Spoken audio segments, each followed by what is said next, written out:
नमस्कार, मैं हूं मनीष। आप देख रहे हैं दी न्यूज़ 9x। दी न्यूज़ 9x में आप सभी का स्वागत है। खबर क्या है? खबर पूरे बिहार में इंडिया गठबंधन को लेकर के है कि गठबंधन बिहार में रहेगा या फिर गठबंधन टूट जाएगा। खैर, इस पूरे मसले पर हमसे बातचीत करने के लिए हमारे साथ जुड़े हैं विराट कुमार। पहला सवाल विराट जी, आप दिल्ली से बिहार आए हैं, इस बीच क्या खबर लेकर के आए हैं? बिहार तो हमारा घर है और जब जब भी कॉलेज में छुट्टियां होती हैं, जब भी समय मिलता है, क्योंकि आपको पता है कि हम अभी ग्रेजुएशन कर रहे हैं दिल्ली विश्वविद्यालय से। और आपका शुक्रिया कि आप हमारा इंटरव्यू लेने आए हैं। हम जैसे लोगों का इंटरव्यू तो कोई भी ले सकता है, बाकी अभी जो सत्ता में बैठे लोग हैं उनका अगर आप इंटरव्यू लेना चाहें तो उनका नहीं मिलता, हम लोगों का तो कोई भी ले सकता है। और आप लोगों की कृपा है कि थोड़ा बहुत दिख जाते हैं, छप जाते हैं। बाकी लोकतंत्र में आप देख रहे हैं, ये मीडिया जो जिसको लोकतंत्र का चौथा खंभा कहा जाता है, उस पर कैसा प्रभाव पड़ा है।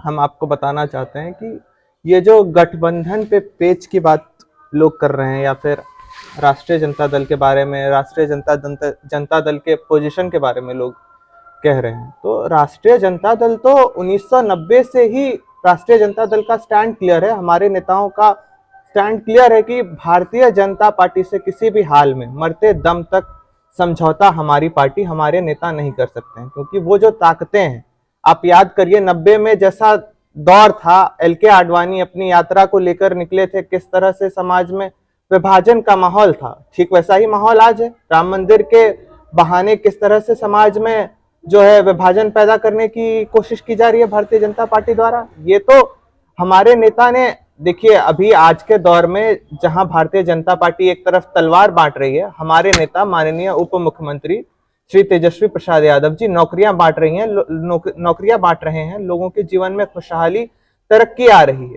तो ये सारी चीजें हैं, पॉजिटिव चीजों को हम लोग देख रहे हैं। भारतीय जनता पार्टी नकारात्मक राजनीति करे वो उनको मुबारक है, जोड़ तोड़ गुना भाग इसी पर उनकी पूरी राजनीति जो है वो निर्भर है। हम लोग जो है जनता की बात करते हैं, जनता का जो है जीवन में कैसे परिवर्तन आए, इसकी हम लोगों को चिंता है। भारतीय जनता पार्टी महज चुनाव की राजनीति करती है। हमको ये नहीं है कि हम इसके विरोध में बोल देंगे तो हमारा फला वोटर नाराज हो जाएगा, फलना वोटर इसके लिए बोल देंगे तो वो नाराज हो जाएगा। हम ये चाहते हैं कि समाज में भाईचारा कैसे कायम हो। राष्ट्रीय जनता दल, हमारे नेता चाहते हैं समाज में भाईचारा, आपसी आपसी आपसी मेल से रहें लोग, एक साथ मिलजुल कर रहें। यही हमारी इच्छा है, हमारे दल की इच्छा है। बाकी 24 के चुनाव में जो है हम जनता के साथ जो वादे किए थे भारतीय जनता पार्टी ने, एक भी वादा भारतीय जनता ने पूरा नहीं किया है। 2014 के जो, चाहे बिहार के साथ जो वादा उन्होंने किया हो, ये बिहार को विशेष राज्य का को दर्जा देने की बात हो, पटना विश्वविद्यालय को जो है केंद्रीय विश्वविद्यालय दर्जा देने का बात हो, हमारी नेता माननीय राबड़ी देवी तभी मुख्यमंत्री थी बिहार की, अटल बिहारी वाजपेयी तभी प्रधानमंत्री हुआ करते थे। सबसे पहली बार पटना विश्वविद्यालय को केंद्रीय विश्वविद्यालय दर्जा देने का मांग अगर किसी ने किया था तो हमारी पार्टी, हमारी नेता तत्कालीन मुख्यमंत्री श्रीमती राबड़ी देवी जी ने किया था। लेकिन भारतीय जनता पार्टी तब से बिहार के साथ छलावा करती आ रही है।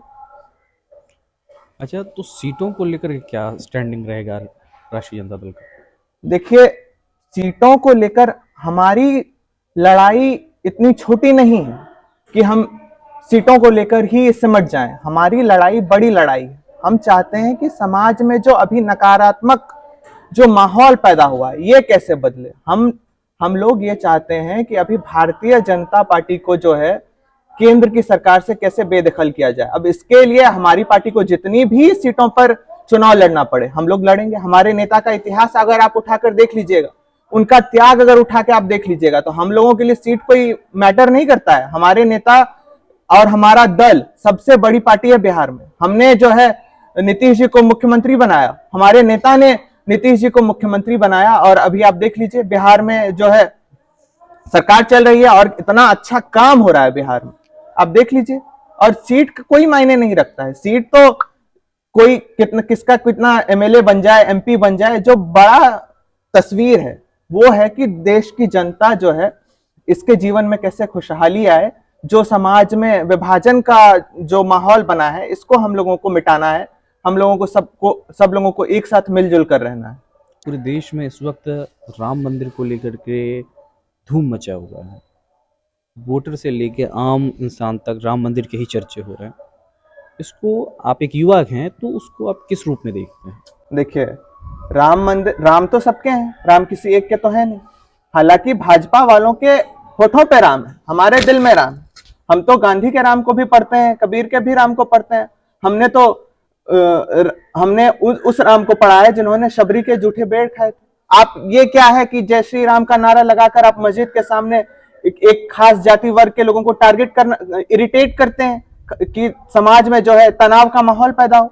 तो हम लोग इसके विरोध में हैं। और देखिए, भारत जो है एक धर्मनिरपेक्ष देश है, ठीक है। और जब आप ये प्रधानमंत्री किसी एक धार्मिक कार्यक्रम में शामिल होते हैं तो आप जो है बाकी धर्मों को ऑटोमेटिकली एक्सक्लूड कर देते हैं जब आप किसी एक धर्म के धार्मिक कार्यक्रम में शामिल होते हैं।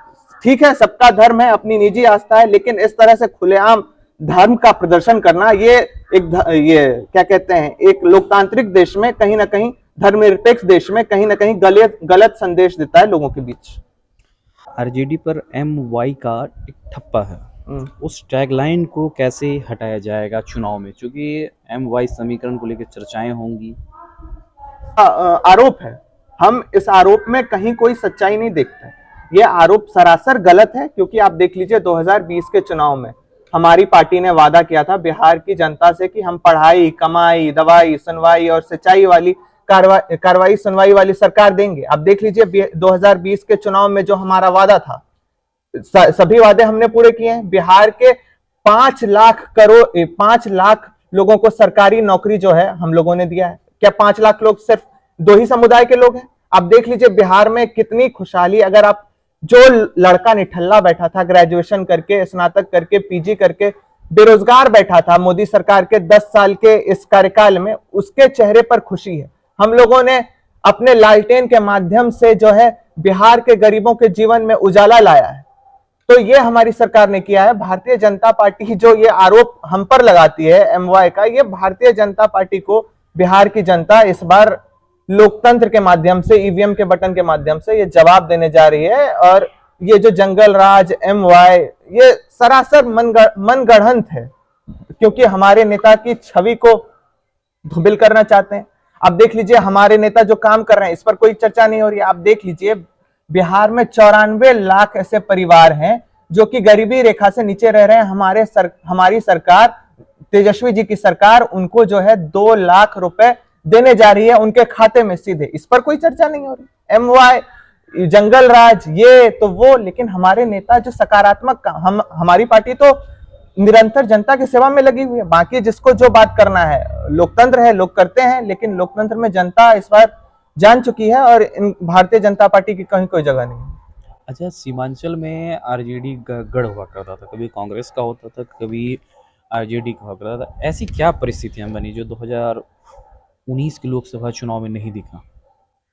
देखिए, 2019 के चुनाव में हमारे नेता जो हैं, उन्होंने वादा किया कि हमारी सरकार बनेगी। 2020 के चुनाव में भी हमने वादा किया था कि हमारी सरकार अगर बिहार में बनेगी तो हम सीमांचल आयोग का गठन करेंगे।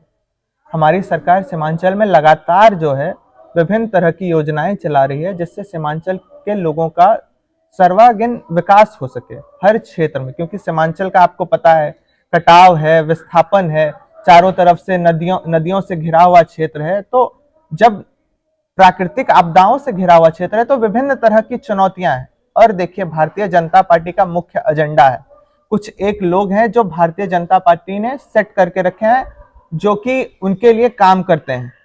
चाहे वो कौन लोग हैं, ये जनता को पता है, हमको पता है, आपको पता है वो कौन लोग हैं। अभी भी वो लोग घूम रहे हैं, लेकिन ये जो है हमारे सीमांचल के लोग गरीब हैं, बेबस हैं, लेकिन ये जरूर है कि हमारे अंदर ईमान है। हम लोग वोट को बेचते नहीं है, हम लोग स्वाभिमानी लोग हैं। तो हम लोगों ने इस बार मन बना लिया है, राष्ट्रीय जनता दल ही एकमात्र ऐसा दल है। आप याद करिए, जब लालू जी रेल मंत्री हुआ करते थे, लालू जी ने ही पूर्णिया प्रमंडल में पूरे पूर्णिया प्रमंडल को छोटी लाइन से मुक्त किया है। जितना बड़ी लाइन जो आप देखते हैं, वो बड़ी लाइन लालू जी के रिजीम में ये रेल मंत्री काल में आया है। आप याद करिए 2010 की बाढ़ की भीषण विभीषिका आई थी, उस समय लालू जी ने कितनी निशुल्क ट्रेनें चलवाई ताकि आपदा में फंसे हुए लोग जो है बाहर निकाले जा सके। और बिहार के ये कोसी और सीमांचल के इलाके में जब बाढ़ आई थी, हमारी सरकार थी 2010 में, लालू जी जो है केंद्र में रेल मंत्री थे, तो उन्होंने ये कोसी और सीमांचल के बाढ़ को राष्ट्रीय आपदा घोषित कराया था। लेकिन आप देख लीजिए बीते 10 सालों में बाढ़ आया सीमांचल में, प्रधानमंत्री जी का हवाई खटोला ऊपर घूमते रहा, लेकिन क्या मिला बिहार? एक पाई तक नहीं मिली बिहार को, बिहार के साथ और सीमांचल के साथ खासतौर पे, क्योंकि पिछड़ा इलाका है, बाढ़ से प्रभावित रहता है। आप देख लीजिए हर साल क्या स्थिति रहती है बाढ़ के इलाके में। हालांकि 2015 से 20 तक हमारे पिता को जब मौका मिला, हम आपको बताना चाहते हैं, हमारा जो बरारी विधानसभा क्षेत्र है, हमारे पिता का जो बरारी विधानसभा निर्वाचन क्षेत्र है, यहाँ पे बहुत सारे ऐसे बांध थे जहां पर बाढ़ के दौरान जो है अगर आप चलते तो आपके घुटनों से ऊपर तक, कमर तक जो है आप कीचड़ से आपको जाना पड़ता। तो उन बांधों का पक्कीकरण, मरम्मतीकरण हमारी सरकार ने, माननीय नेता उप मुख्यमंत्री श्री तेजस्वी प्रसाद जी ने किया है। इस दिन बिहार के सीमांचल में राहुल गांधी आ रहे हैं जी। और राहुल गांधी की यात्रा है हम्म। पूर्णिया, कटिहार, अररिया और किशनगंज में, और कटिहार में जेपी नड्डा भी आ रहे हैं। तो क्या परेशानी दिखेगी अगर दोनों आ जाएंगे एक समय, एक ही समर में दोनों नजर आ रहे हैं? परिस्थितियां कैसी लग रही हैं? देखिए राहुल जी जो बात कह रहे हैं, तेजस्वी जी भी वही बात कह रहे हैं। तेजस्वी जी तो वह बात कब से कह रहे हैं, हमारे नेता माननीय उप मुख्यमंत्री वो बात कब से कह रहे हैं कि भारतीय जनता पार्टी जो है समाज में जहर घोलना चाह रही है। और आप कह रहे हैं कि राहुल गांधी के बारे में, उनकी यात्रा कश्मीर से कन्याकुमारी तक हुई थी, उसी क्रम में वो मेघालय से आ रहे हैं, बीच में कटिहार पड़ता है। तो ठीक है, वो आ रहे हैं, अपना संदेश लोगों के बीच में देंगे। और जेपी नड्डा की जो बात रही, जेपी नड्डा जी ने तो कहा ही था ना कि हमारा उद्देश्य है कि हम जो है लोकतंत्र में क्षेत्रीय दलों की भूमिका को समाप्त कर देंगे। अब आप देख लीजिए, लोकतंत्र में अगर आप क्षेत्रीय दलों की भूमिका को समाप्त कर दीजिएगा, बिहार में क्षेत्रीय दल कौन है? जनता दल यूनाइटेड और राष्ट्रीय जनता दल, जो कि अभी सरकार चला रहे हैं। अगर आप इन दोनों को खत्म कर दीजिएगा, यानी विपक्ष को अगर आप खत्म कर दीजिएगा, तो आप लोकतंत्र को समाप्त करना चाहते हैं। तो भारतीय जनता पार्टी वैसी पार्टी है, आपको याद होगा हम लोग बचपन में गली क्रिकेट खेला करते थे, तो गली क्रिकेट में एक लड़का होता था जो कि पहली गेंद पे आउट हो गया तो फिर बैट और विकेट लेके चला जाता था, कहता था कि अब हम नहीं खेलेंगे। भारतीय जनता पार्टी ऐसा ही काम कर रही है। चाहे आप देख लीजिए, जब क्या कहते हैं, जब इनको जनता नकार देती है तो ये जो है किसी भी तरीके से सरकार गिराना चाहते हैं। इनको लोकतंत्र में हार बर्दाश्त नहीं है, जनता का फैसला इनको बर्दाश्त नहीं है। तो जनता सब समझ रही है। लोकतंत्र में देखिए, आप कितना भी लोगों को मूर्ख बना लीजिए, लेकिन जनता जो है वो सब चीज समझती है, सब चीज जानती है। इस बार जनता भी जान रही है कि 2024 के चुनाव में अगर हम लोग चूक गए तो शायद इस देश में अब लोकतंत्र ना बचे।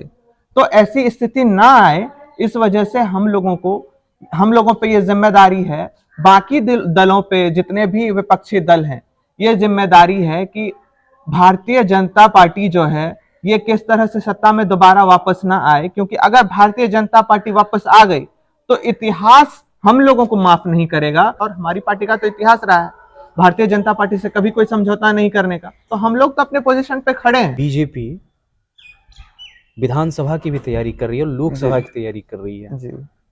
उस हिसाब से जेडीयू और आरजेडी क्या करेगी? हमको देखिए 2020 में मैंडेट मिला है सरकार चलाने का, तो हम लोग सरकार में हैं। तो हमने जो भी वादा किया था हम वो वादा पूरा कर रहे हैं। चाहे 10 लाख सरकारी नौकरी का हो, बिहार के जितने भी युवा हैं, अभी आप देख लीजिए मुख्यमंत्री उद्यमी योजना, इसके माध्यम से जो है कितने युवाओं के जीवन में खुशहाली, तरक्की आई। अभी आप देख लीजिए अस्पतालों में हमारे नेता ने कितना सुंदर काम किया है। अभी आप देख लीजिए बिहार के जितने भी, क्योंकि ये कहा जा रहा है कि राम मंदिर के कॉन्सेप्ट को देखते हुए राम जानकी मंदिर हॉस्पिटल का उद्घाटन बिहार में किया गया है। लेकिन इस बीच एक सवाल उठता है जो बीजेपी कर रही है, वो है पिछड़ा वोट बैंक को लेकर के। मोहन यादव जी को सीएम बनाया गया और वो लालू जी के समकक्ष उनको बिहार में प्रयास किया जा रहा है एक दूसरे के सामने करने का। तो फिर लालू जी के सामने मोहन यादव जी कहाँ तक रहेंगे?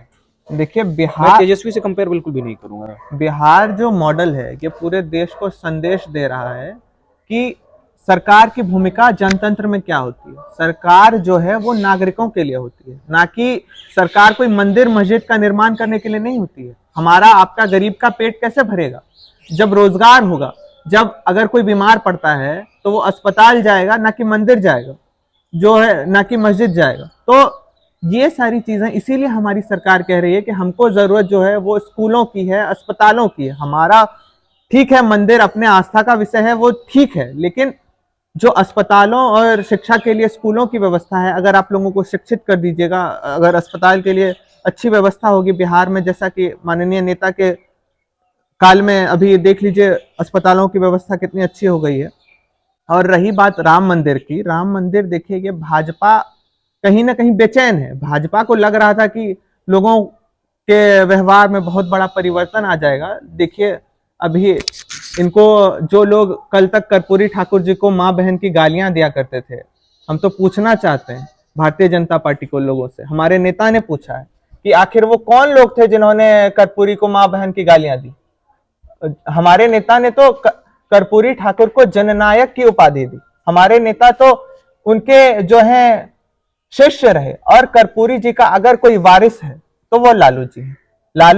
लालू जी ने कर्पूरी जी के विचारों को बिहार में लागू किया है। 1990 से लेकर 2005 तक लालू जी ने कर्पूरी जी के विचारों को सही मायने में जो है अगर किसी ने लागू किया है बिहार, सड़क बिजली पानी से लोगों का जो है, ठीक है सड़क बिजली पानी जरूरी है, लेकिन लोगों के मुंह में जो आवाज देने की बात होती है, अगर आप बिहार में किसी से जाके पूछिएगा तो वो अगर किसी ने देने का काम किया है, लालू जी ने देने का काम किया है। कर्पूरी जी के विचारों को अगर किसी ने उसकी धार को तेज किया है तो वो हमारे नेता ने किया है। हमारे नेता उनके सच्चे वारिस हैं। और रही बात मोहन यादव जी की या फिर किसी की भी, देखिए प्रयोग तो बहुत सारे हुए।